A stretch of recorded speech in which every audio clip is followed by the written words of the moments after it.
Сәлеметсіздер ме, құрметті көрермендер. Міне біз осындай матрасымыз бітірді. 104-59 размер. Алдыңғы видеоларда көрсеткен. Қалай кесетінін. Соларды бәріне бір-біріне біктірдім да. Мынаны осы матаның өзінен бейка жасап қостым. Мындай замок жасадым аузына.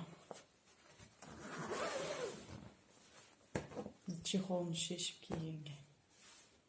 Замок.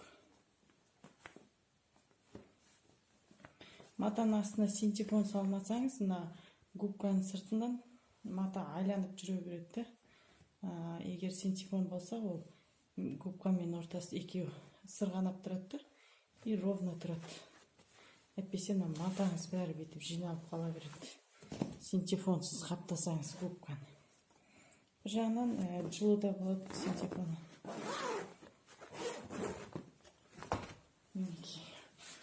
Осындай матрас шықты.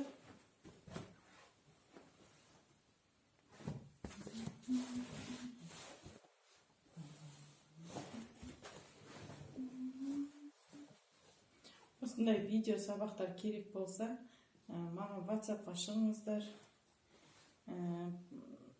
Платный сабақтар беремін. Егер керек болса, онлайн сабақтар үйретемін. Қандай сабақ керек десеңіз, сондай сабағын үйретемін. Сұрақтарыңыз болса, сұрақ қойыңыздар, жауап беремін. Ұнаса лайк басыңыз, ұнамаса дизлайк басыңыз. Осындай матрастарға заказ қабылдаймын. Заказ берсеңіздер, тегін беремін.